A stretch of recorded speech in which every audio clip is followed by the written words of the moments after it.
एक ऐसा नाम ममता बनर्जी, जिसने वेस्ट बंगाल की राजनीति को पूरी तरह बदल दिया। सफेद साड़ी, पैरों में साधारण चप्पल, लेकिन इरादे इतने मजबूत कि दशकों पुरानी सत्ता तक हिल गई। जिस महिला को कभी लोग सिर्फ एक सड़क पर आंदोलन करने वाली नेता समझते थे, वही आगे चलकर भारत की सबसे ताकतवर महिला नेताओं में शामिल हो गई। लेकिन सवाल है, आखिर कैसे कोलकाता की गलियों में संघर्ष करने वाली एक लड़की पूरे बंगाल की सबसे बड़ी राजनीतिक ताकत बन गई? और क्यों आज भी उनका नाम सुनते ही समर्थकों में भरोसा और विरोधियों में बेचैनी दिखाई देती है? यह सिर्फ राजनीति की कहानी नहीं, यह कहानी है संघर्ष, जिद और सत्ता तक पहुंचने। साल 2011 पश्चिम बंगाल ने एक ऐसा फैसला लिया जिसने 34 साल पुरानी सत्ता को खत्म कर दिया और एक नाम पूरे राज्य की उम्मीद बन गया, ममता बनर्जी। दीदी, वो नेता जिसने सड़कों से सत्ता तक का सफर तय किया। लेकिन सिर्फ कुछ सालों बाद वही बंगाल सवाल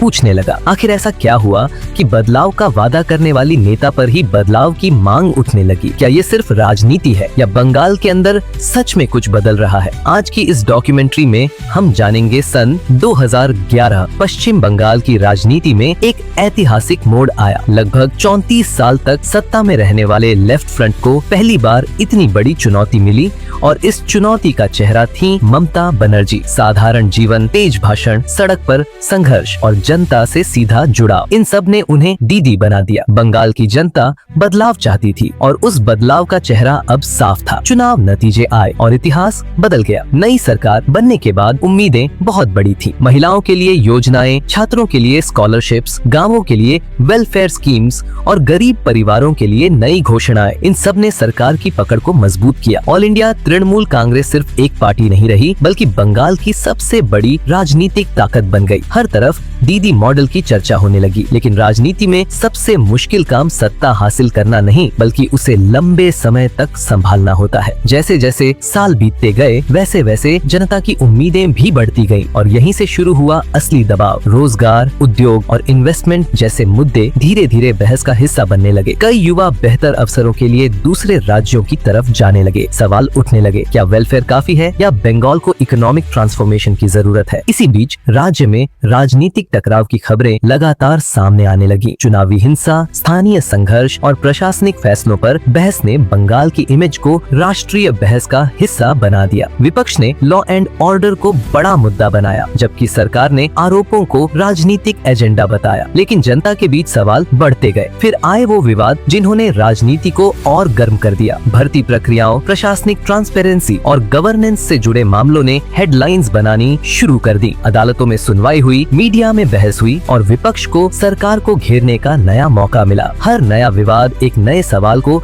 जन्म दे रहा था। इसी दौरान राष्ट्रीय राजनीति का असर बंगाल में और मजबूत होने लगा। नरेंद्र मोदी के नेतृत्व में राष्ट्रीय स्तर के चुनावी अभियान ने बंगाल को देश की सबसे बड़ी राजनीतिक बैटल ग्राउंड्स में बदल दिया। विशाल रैलियां, आक्रामक भाषण और लगातार चुनावी मुकाबले। अब बंगाल सिर्फ एक राज्य नहीं, बल्कि नेशनल पॉलिटिकल बैटलफील्ड बन चुका था। हर चुनाव के साथ मुकाबला और तेज होता गया। गांवों से शहरों तक राजनीतिक पोलराइजेशन दिखाई देने लगी। पहचान, संस्कृति, विकास और सुरक्षा, हर मुद्दा चुनावी नैरेटिव का हिस्सा बन गया। जनता के सामने सवाल था, कंटिन्यूटी या चेंज? फिर भी राजनीति कभी इतनी आसान नहीं होती कि एक लाइन में कहा जा सके कि किसी नेता ने राज्य खो दिया। चुनाव सिर्फ नाराजगी से नहीं, बल्कि उम्मीद, रणनीति, लोकल लीडरशिप, वेलफेयर, इकोनॉमी और आइडेंटिटी जैसे कई फैक्टर्स से तय होते हैं। यही बंगाल की राजनीति को अलग बनाता है। आज भी ममता बनर्जी राज्य की सबसे प्रभावशाली नेताओं में गिनी जाती हैं, लेकिन चुनौतियां पहले से कहीं बड़ी हैं। विपक्ष लगातार मजबूत होने की कोशिश कर रहा है, जनता की उम्मीदें बदल रही हैं और आने वाले चुनाव बंगाल का अगला अध्याय लिख सकते हैं। अब सबसे बड़ा सवाल यही है, क्या यह सिर्फ राजनीतिक दबाव का दौर है या बंगाल सच में एक नए बदलाव की तरफ बढ़ रहा है? जवाब आने वाला समय देगा और फैसला करेगी बंगाल की जनता। 4 मई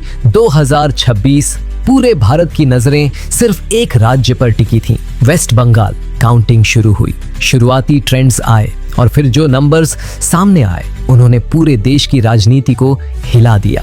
15 साल से सत्ता में रही ममता बनर्जी और ऑल इंडिया तृणमूल कांग्रेस के सामने सबसे बड़ी चुनौती खड़ी थी। सवाल सिर्फ सीटों का नहीं था। सवाल था, क्या बंगाल एक नया राजनीतिक चैप्टर लिखने जा रहा है? मार्च 2026 में चुनाव आयोग ने वेस्ट बंगाल असेंबली इलेक्शन का शेड्यूल जारी किया।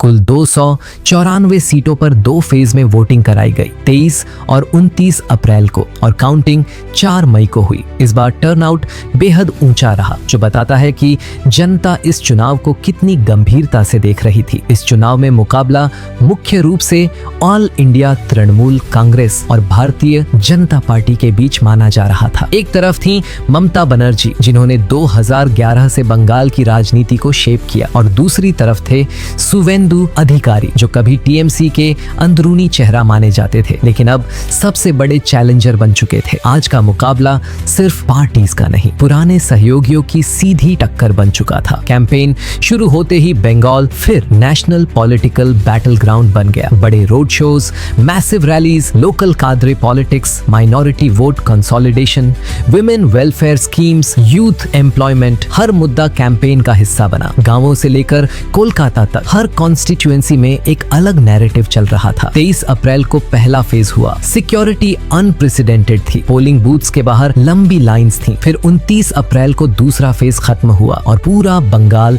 काउंटिंग डे का इंतजार करने लगा। मीडिया हाउसेस इसे India's most watched state election कहने लगे। 4 मई की सुबह काउंटिंग शुरू हुई। पहले पोस्टल बैलेट्स, फिर ईवीएम ट्रेंड्स, और शुरुआती घंटों में ही नेशनल चैनल्स पर एक शॉकिंग ट्रेंड दिखने लगा। कई ट्रेडिशनल स्ट्रॉन्ग होल्ड्स में टीएमसी पिछड़ती दिखाई दी, जबकि बीजेपी लगातार लीड बनाती जा रही थी। दोपहर तक ट्रेंड्स और क्लियर हुए। कई रिपोर्ट्स के मुताबिक बीजेपी ने 200 प्लस सीटों की तरफ बढ़त बनाई, जबकि टीएमसी सिग्निफिकेंटली पीछे रही। कुछ रिपोर्ट्स में यह भी सामने आया कि minority vote split, anti incumbency और ऑर्गेनाइजेशनल स्ट्रेटेजी ने रिजल्ट को बड़ा इंपैक्ट दिया। सबसे बड़ा पॉलिटिकल शॉक तब लगा जब रिपोर्ट्स आने लगी कि ममता बनर्जी खुद अपनी सीट पर कठिन मुकाबले में थी। दूसरी तरफ सुवेंदु अधिकारी लगातार हेडलाइंस में थे और कई आउटलेट्स उन्हें बीजेपी का सीएम फेस बता रहे थे। फाइनल ट्रेंड्स ने दिखाया कि बीजेपी ने लगभग 207 सीटों पर बढ़त स्लैश जीत दर्ज की, जबकि टीएमसी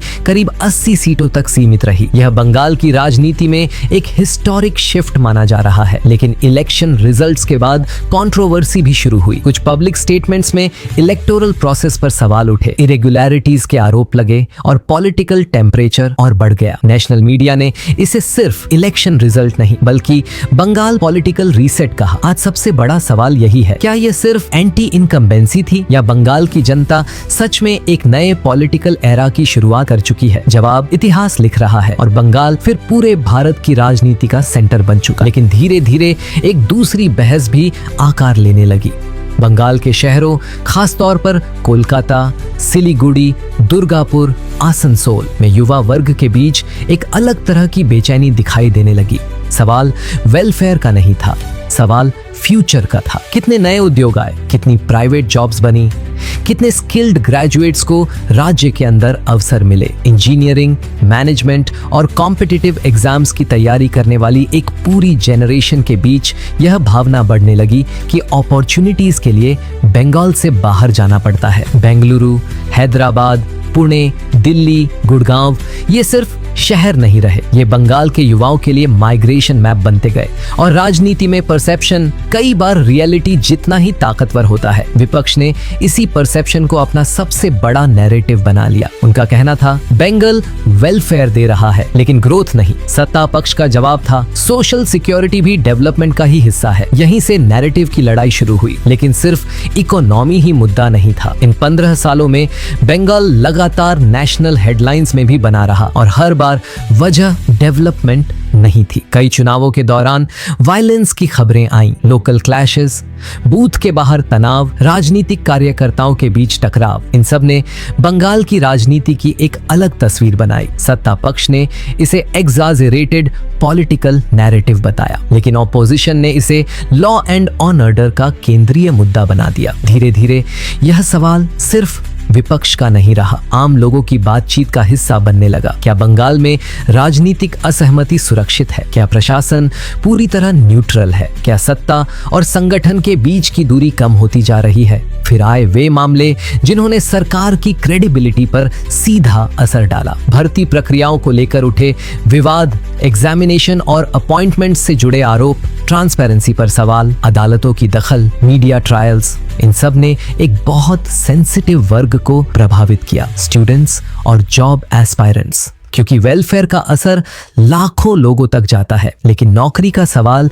सीधे मिडिल क्लास और एस्पिरेशनल यूथ के दिल तक पहुंचता है। यही वह मोड़ था जहां पॉलिटिकल डिससैटिस्फैक्शन इमोशनल डिससैटिस्फैक्शन में बदलने लगी, और तब तक नेशनल पॉलिटिक्स भी बंगाल के अंदर पूरी ताकत से दाखिल हो चुकी थी। एक समय था जब बंगाल की राजनीति लार्जली रीजनल थी, लेकिन अब नहीं। नरेंद्र मोदी के नेतृत्व में भारतीय जनता पार्टी ने बंगाल को सिर्फ एक राज्य की तरह नहीं देखा, बल्कि एक सिंबॉलिक पॉलिटिकल फ्रंटियर की तरह देखा। क्यों?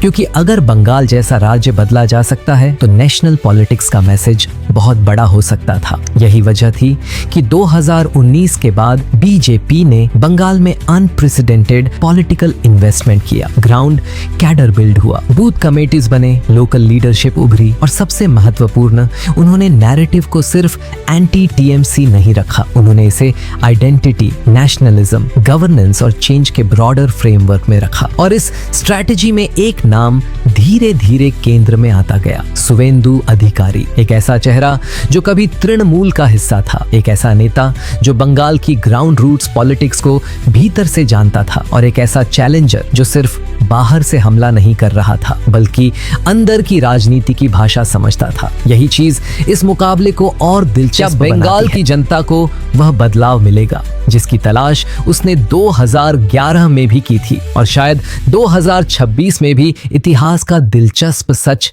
यही है। जनता कभी स्थायी रूप से किसी एक नेता की नहीं होती, जनता स्थायी रूप से सिर्फ उम्मीद की होती है। 2011 में उम्मीद ने ममता बनर्जी को सत्ता तक पहुंचाया था। 2026 में वही उम्मीद शायद एक नया रास्ता तलाशती दिख रही है। अब फैसला सिर्फ पॉलिटिकल पार्टीज का नहीं, पूरे बंगाल के फ्यूचर का है। क्या यह सिर्फ सत्ता परिवर्तन है, या बंगाल की राजनीतिक सोच में गहरा स्ट्रक्चरल चेंज शुरू हो चुका है? इसका जवाब अगला चुनाव नहीं देगा, इसका जवाब देंगे आने वाले साल, क्योंकि चुनाव सरकारें बदलते हैं, लेकिन समय तय करता है कि इतिहास किसे सही साबित करेगा। और फिलहाल पूरा देश सिर्फ देख रहा है, क्या बंगाल फिर एक नई कहानी लिखने जा रहा है? और शायद यही इस पूरी कहानी का सबसे बड़ा सच है। 2011 में बंगाल ने बदलाव चुना था, 2026 में बंगाल फिर एक मोड़ पर खड़ा दिखाई देता है। लेकिन राजनीति में कोई भी फैसला हमेशा के लिए नहीं होता।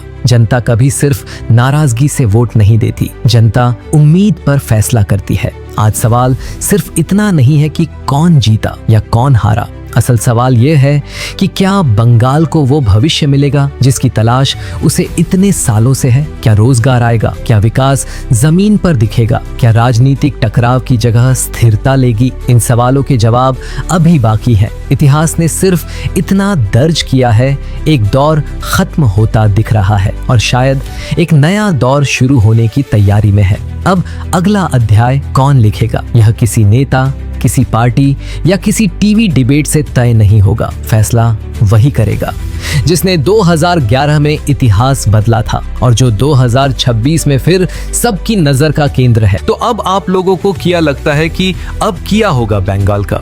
तो कमेंट्स बॉक्स मैं बताऊं। और आपको ऐसे ही वीडियोस देखना अच्छा लगता है तो हमारे इस वीडियो को लाइक और इस चैनल को डोकॉप्स इंडिया को सब्सक्राइब कर लीजिए। मिलते हैं एक और न्यू वीडियो में। Thanks for watching.